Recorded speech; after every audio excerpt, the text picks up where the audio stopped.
Eu sou Alexandre Jardim, do Grupo Imagem e Credibilidade. Diariamente no Jornal de Brasília, levamos para você um pouco da política que acontece no Brasil e, claro, vai repercutir em todo o Brasil. Os bastidores da política e muito mais. A análise, as causas, as consequências dos principais fatos da política brasileira. Diariamente, de segunda a sexta. Começa agora JBR News. A semana começa agitada em Brasília com muitos rumores de reforma ministerial, mas internamente o governo descarta a possibilidade. Começa agora JBR News. Bom dia, Rodolfo Lago. Bom dia, Alexandre. Começando essa semana em Brasília, agradecendo a sua presença aí do outro lado, sempre nos prestigiando com a sua audiência, numa semana que a gente já inicia com informações que ainda não confirmadas em Brasília. Sabe aquelas coisas, tem todo o cheirinho que vai acontecer, tem toda a possibilidade, mas todo mundo nega veementemente que é justamente a chamada reforma ministerial. Talvez porque não seja uma reforma, seja uma mexida, né? Uma ajeitada para que tenha alguns parceiros políticos mais felizes nessa composição congressual. Ou não, Rodolfo? Não, parece que sim. Embora o governo negue, algumas mudanças aí parece que já estão bem maduras, né? Um nome aí que realmente muita gente já está dando como certa saída é a ministra do Turismo, a Daniela Carneiro, por diversas razões, e especialmente porque parece que ela está deixando o União Brasil, né? E aí, como aquilo é uma vaga do União Brasil, fala-se aí que ela pode mudar. Até setores do turismo já andaram se movimentando, cartas aí de conselhos de turismo em defesa dela já estão sendo feitas, quer dizer, e nada disso acontece se ela não tivesse ameaçada, né? Então, isso é um nome que já se fala muito. Algumas pessoas falam da ministra da Saúde, da Casa Civil, outras vagas, enfim, a gente não sabe o tamanho da extensão dessa mudança. O fato é que existe uma pressão forte vinda do Centrão, vinda do Arthur Lira, para que haja mudanças, e o que se diz é o seguinte: se o presidente Lula sentir que realmente ele precisa fazer essas mudanças para poder resolver os seus problemas políticos, ele fará as mudanças. Com relação à Casa Civil e também à saúde, as informações que a gente tem aqui é que não serão mexidas, pelo menos por agora. No caso da Casa Civil, que é justamente o Rui Costa, que foi muito atacado nas últimas semanas pela chamada falta de articulação política junto ao Congresso Nacional, ele foi, neste final de semana, mais especificamente ontem, defendido publicamente pelo vice-presidente da República, Geraldo Alckmin. Geraldo Alckmin, ao ser perguntado numa entrevista se de fato Rui Costa cairia, e até numa possibilidade, uma fofoca que surgiu em Brasília, de que o ministro da Economia, Fernando Haddad, iria para aquele local, já que ele está tendo um trânsito muito bom no Congresso Nacional, o vice-presidente foi taxativo. Fortaleceu o Rui Costa, disse que o Rui Costa permanece, que Haddad não sai da economia porque está fazendo um bom trabalho. Agora deixou claro que no governo cada ministro pode articular as pautas de interesse. E que ele quis dizer com isso? Que justamente por Haddad estar indo muito bem nessas conversas com o Congresso, que Haddad continue a tocar as pautas econômicas, e o governo não vê problema com relação a isso, mas que Rui Costa está mantido. Já no caso da saúde, é um desejo que também circulou por Brasília muito forte, de Arthur Lira, pela pasta especificamente.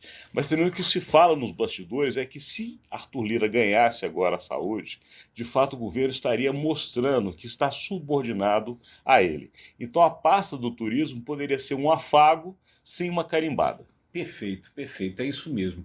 A saúde talvez fosse ceder demais, o que não seria interessante. O que, na linha até do que você falou, Alexandre, da necessidade do que o próprio vice-presidente falou, de que cada pasta tem de articular a sua questão política, e isso também, no caso lá da saúde, vai sendo um pouco cobrado da ministra Nízia Trindade, né? As reclamações que havia ali com relação a ela, é claro, a Arthur Lira que é a pasta, isso aí não tem dúvida.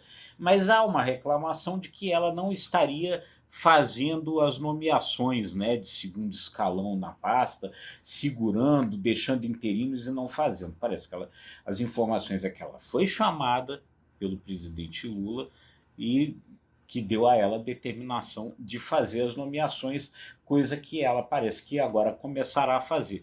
Quer dizer, então, em vez talvez de mudanças de fato, há mudanças ali no sentido de começar a fazer esses atendimentos políticos ministério por ministério. Isso vai muito de encontro ao que ficou muito claro, não só nessa entrevista do vice-presidente Geraldo Alckmin, mas no próprio posicionamento do presidente Lula desde a semana passada.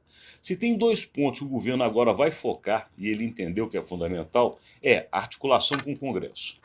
A deixa é, cada ministro faça a sua própria articulação, mas o presidente está no jogo. Em último caso, é ele que entra em campo e ele que negocia. Segundo ponto, que é muito claro também, as pautas econômicas são a grande aposta do governo.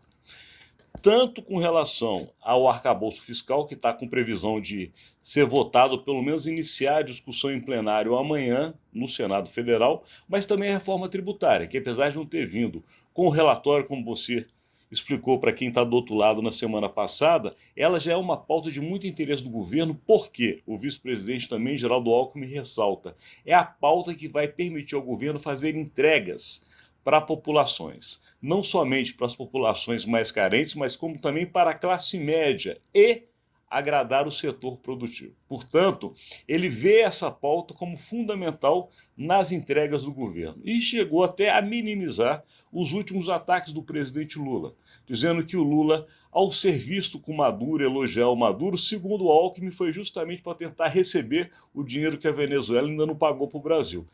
O vice-presidente ele está querendo acabar com as intrigas que são ditas sobre ele aqui em Brasília. De qualquer maneira, ele se posicionou como um articulador e se mostrou muito fiel ao presidente. Não, é isso. Acho que o Alckmin tá aí, sabe qual é o papel dele nesse jogo, e é um papel importante, porque ele também é ministro da Indústria e Comércio nessa área econômica, na pauta econômica, onde realmente o governo quer, até o final do semestre, ter aprovado essas 2 matérias que para o governo são fundamentais. O arcabouço, que já está bem perto de ser aprovado, e nesse sentido é pouco provável que haja mexidas ali no Senado, né, com a questão do Fundeb, com a questão do Fundo Constitucional. O que parece estar se construindo aí é que, com relação ao Fundo Constitucional, haveria um veto, o presidente vetaria, né, e aí, como o veto precisa voltar, talvez não passasse na Câmara, mas passaria no Senado, e aí com isso se resolveria e se preservaria o Fundo Constitucional do Distrito Federal. É o que está se construindo para não se mexer e se aprovar logo. E a reforma tributária, as diretrizes já foram apresentadas semana passada pelo deputado Aguinaldo Ribeiro, tem um monte de detalhes ainda a serem acertados, mas existe aí uma confiança de que esses detalhes se acertam, porque a base da reforma já está montada nesse projeto do Aguinaldo Ribeiro. E, por incrível que pareça, o governo ganha um aliado importante na reforma tributária, embora formalmente seja um deputado de oposição. Saiu o Deltan Dallagnol, que é esse oposição raiz ao governo, e entrou o deputado Luiz Carlos Rauli no lugar, que é o pai dessa reforma que está em discussão. Que não tinha chegado na Câmara nessa legislatura, pela troca do Deltan, acaba voltando. Assume no lugar do Deltan Dallagnol, e ele é o pai, é o projeto dele que é a base da atual reforma. Então, no final das contas, mesmo não sendo um deputado governista, o Raul vai acabar sendo um aliado importante na aprovação da reforma tributária. Ressaltando aqui, antes da gente concluir, que realmente é uma pauta de Congresso, totalmente de interesse do Congresso, mas o governo, como a gente viu, claramente tem toda a vontade de ter ali a sua participação e falar, esse filho é meu. Mas aqui a gente termina. A semana está só começando, agradecendo a sua audiência. É isso aí, gente. Muito obrigado aí pela audiência. Curta, compartilhe e até amanhã. Muito obrigado.